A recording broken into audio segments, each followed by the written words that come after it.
morning. Honorable Sitana Lakshminaraydu, Minister of Foreign Affairs, Regional Integration and International Trade. His Excellency Mr. Sun Gonyi, Ambassador of People's Republic of China. Professor Jerry, Vice-Chancellor of a university. Distinguished guests in the auditorium, representatives of Ministry of Education. A very good morning to you all at this newly built auditorium, which we commonly call core auditorium, surely because of core issues discussed over here. So the title of our seminar today is going to be on the role of Mauritius in linking Africa and Asia. But at the very outset, ladies and gentlemen, I beg your indulgence because we're going to have a small change in the program. We're going to have a small breach in the protocol. So, because you know the minister is taken up a cabinet meeting today, and so we'll ask him to come on the floor as a first speaker this morning. So, may I, without further ado, invite the honourable minister to come and address you.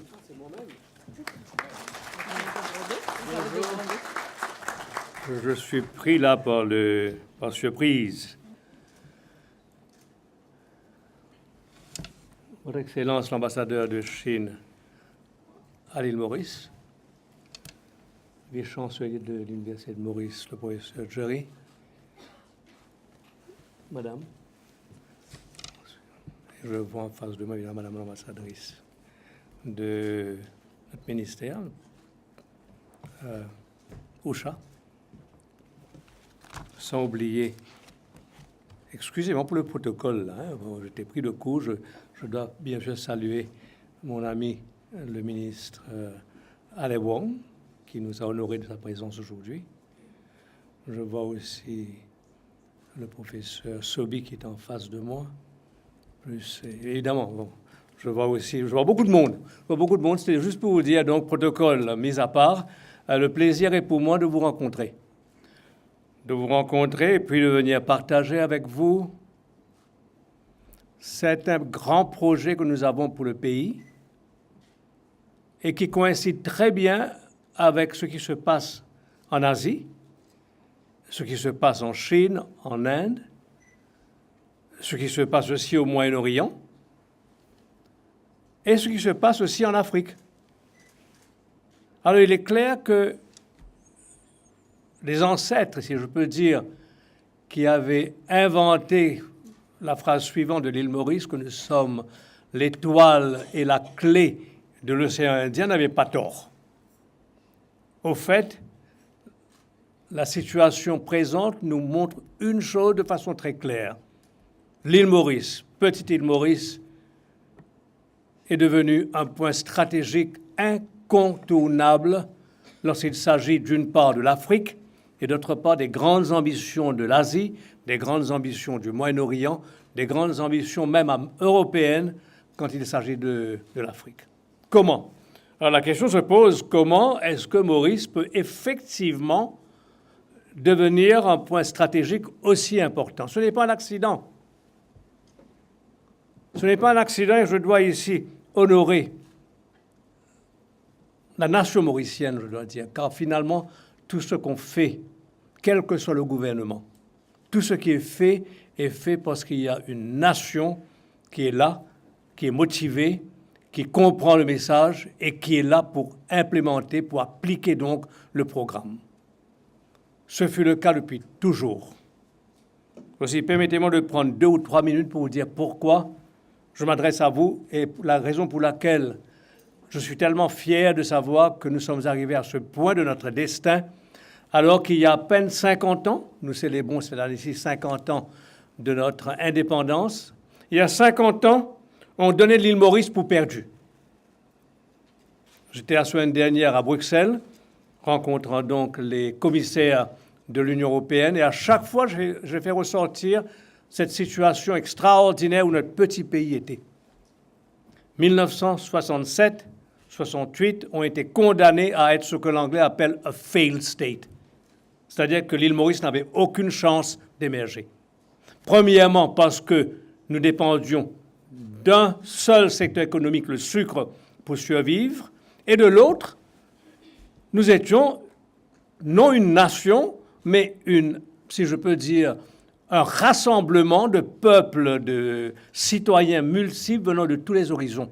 Nous étions au fait un peuple multiracial, multiculturel, multireligieux, et il est évident que dans un monde de conflit, dans un monde de guerre, dans un monde volatile, il est clair que l'île Maurice avait tout pour ne pas réussir.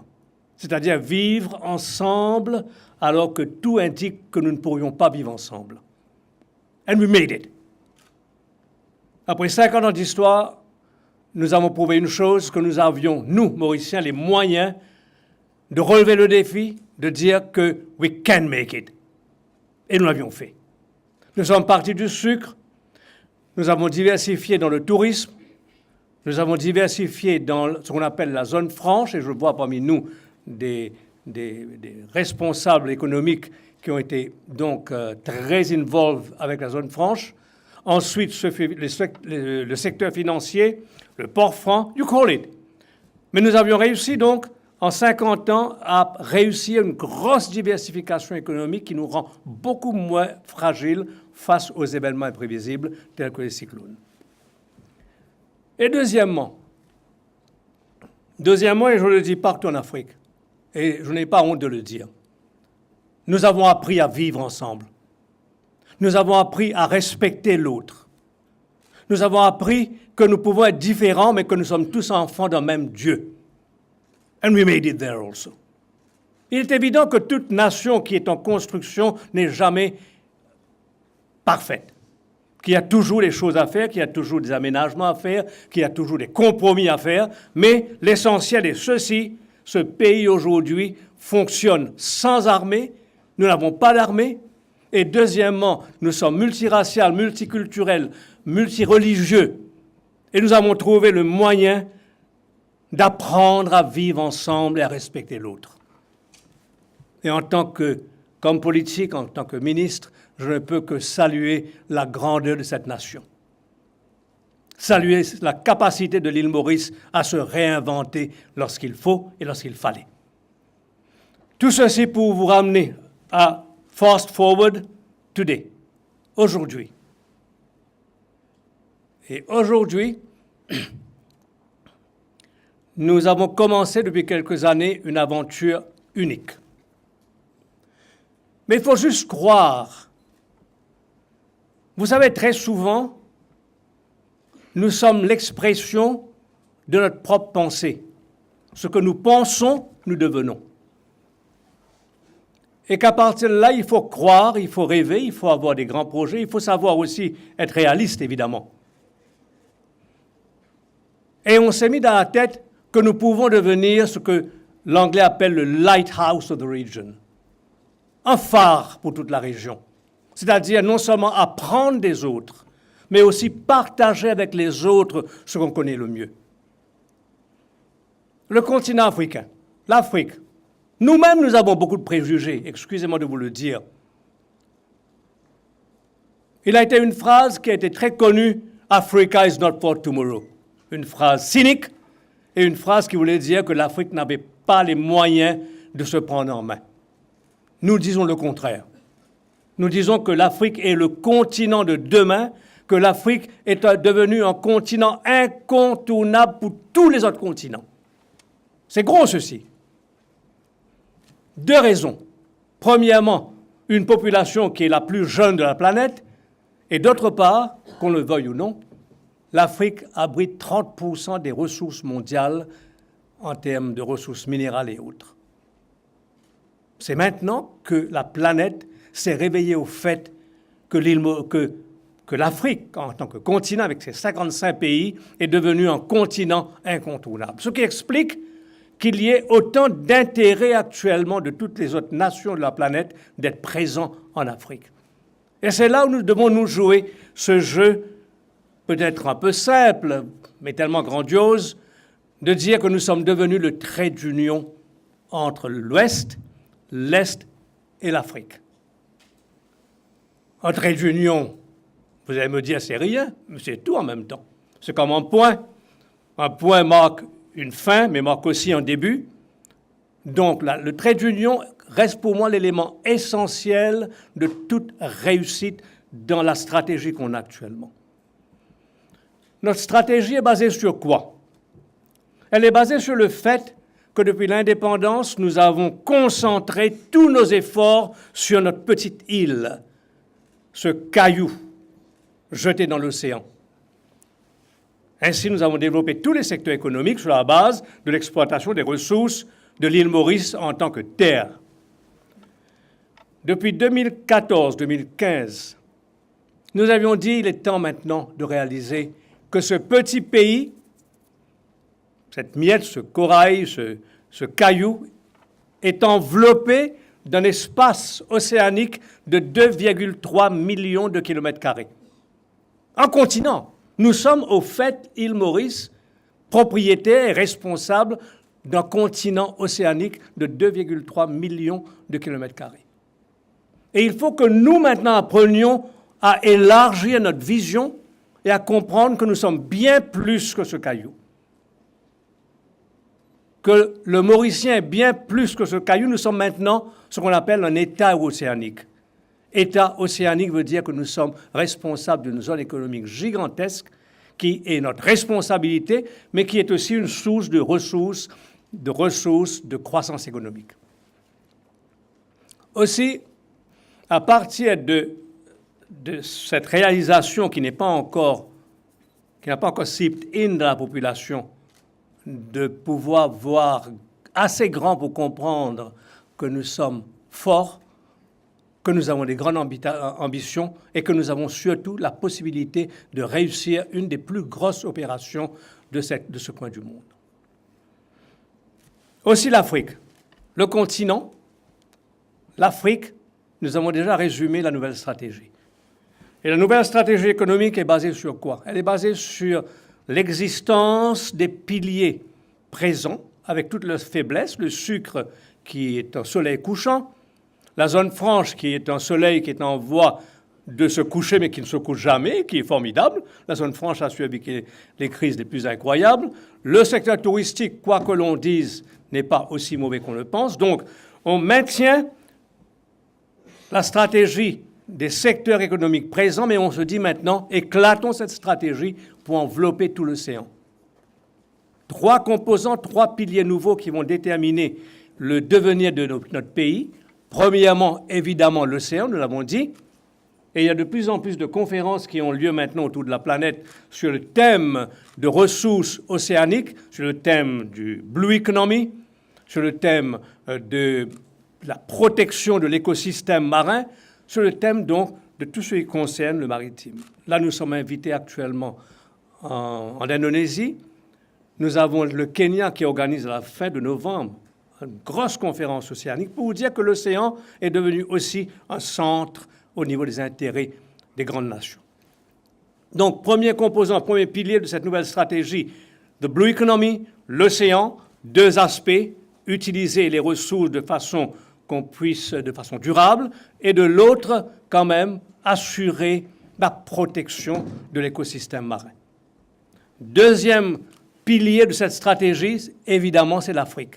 Voilà pourquoi, de nouveau, Excellence, nous revenons à cette belle histoire que nous avons commencé à partager entre la Chine, Maurice et l'Afrique. La stratégie africaine est basée sur quoi? Sur le partage. On n'est pas là pour conquérir, on n'est pas là pour dire que nous sommes les plus forts, on n'est pas là pour prétendre que nous pouvons dominer, nous sommes là pour partager ce qu'on a de meilleur avec les autres. Et l'Afrique a besoin d'un savoir-faire que nous avons parfois, le sucre, la technologie financière et autres, et de l'autre, l'Afrique a d'autres choses aussi à partager avec nous. Le tout est basé sur quoi? À ce que nous, en tant que membres de l'Union africaine, en tant que membres de COMESA, membres de SADC, en tant que membres du futur marché commun, ou si je peux dire le port, la zone, quel est le mot? Le Free Trade Area, FTA. Et ça vient très prochainement. Nous allons rassembler COMESA, SADC, EAC, les 3 combinés, 700 millions de consommateurs. L'île Maurice est partie prenante donc de cet accord de libre-échange touchant 700 millions d'habitants. Nous jouons la carte donc d'être partie prenante, d'être partie aussi de ce continent. Et d'autre part, la question de trade union, de connectivité, de connexion, de voir de quelle façon nous allons pouvoir jouer ce rôle d'aider à la transformation de l'Afrique, d'aider à la transformation des pays africains, d'aider à notre transformation aussi. Et c'est là l'enjeu. L'enjeu est complexe, l'enjeu est simple.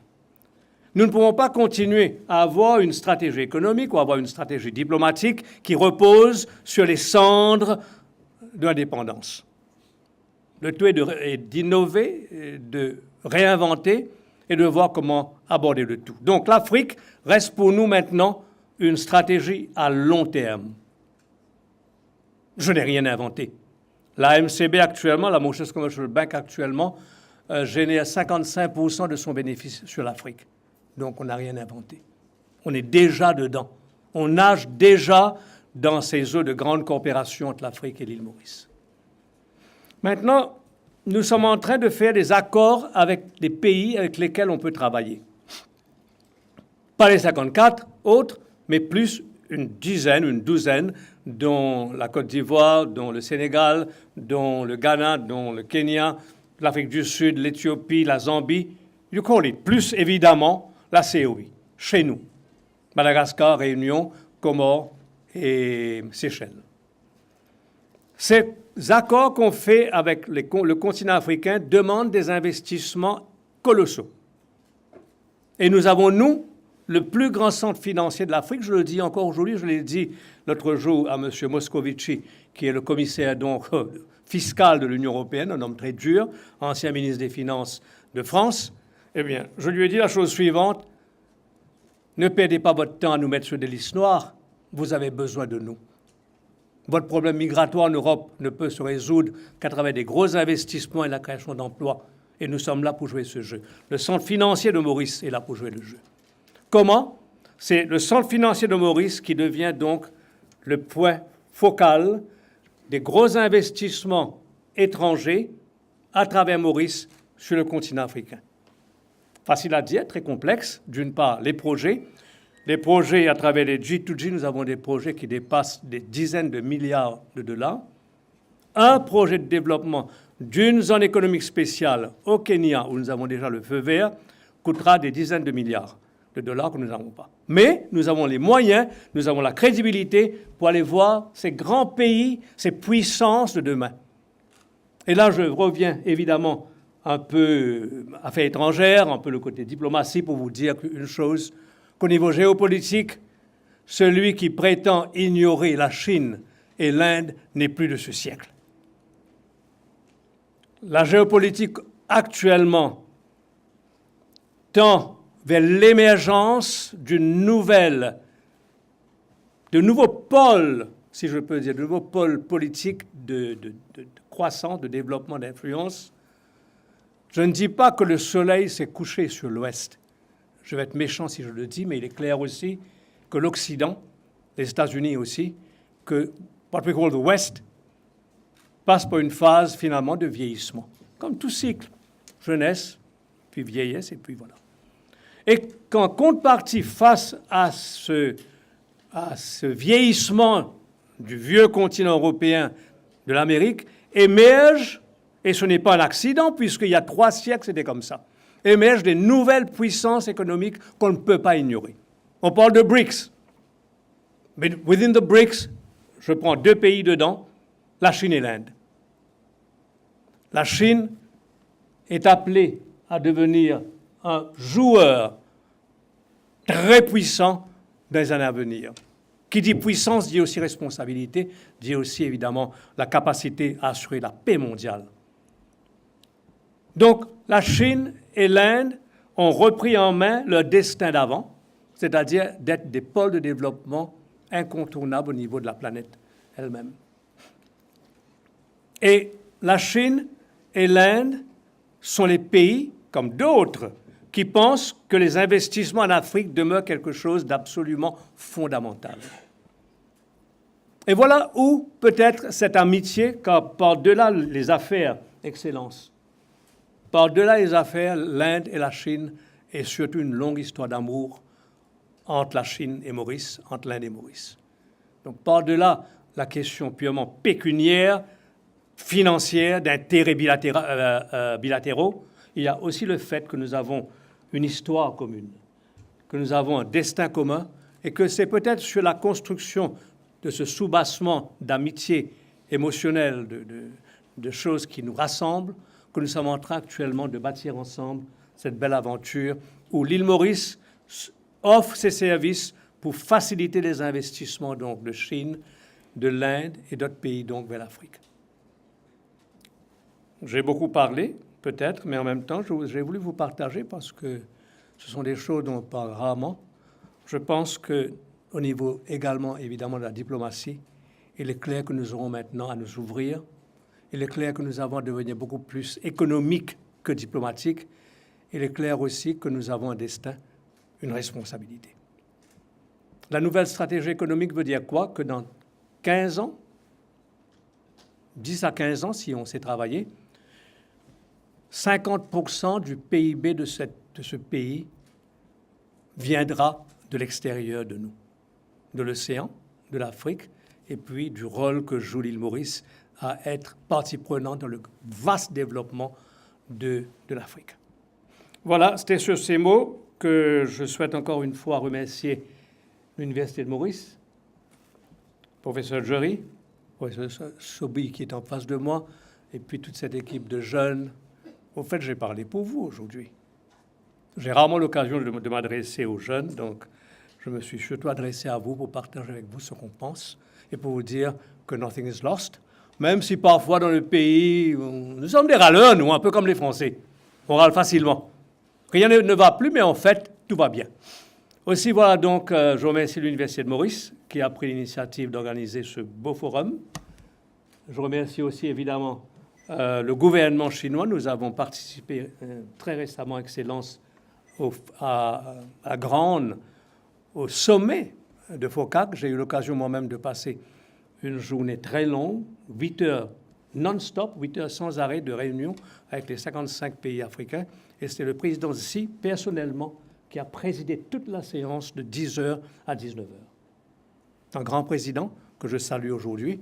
Et c'est sur ces paroles donc que je vous souhaite d'avoir une bonne suite de conférences. Ne m'excusez parce que le Conseil des ministres m'appelle.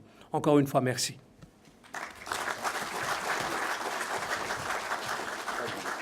Merci. Merci, Monsieur le Ministre. Merci pour ces paroles éclairantes sur le rôle de l'île Maurice dans les relations internationales, régionales, dans les alliances stratégiques. Mais plus que tout, je pense que lorsque vous parlez, j'ai envie de vous dire merci de nous faire sentir appartenir à la nation mauricienne. Et merci de nous faire comprendre que l'île Maurice n'est pas ce petit caillou jeté au fond de l'océan, mais que c'est un petit joyau avec des résonances magnétiques telles que nous pouvons jouer que le rôle de fonction de trait d'union entre les grandes nations. Donc merci encore, Monsieur le Ministre.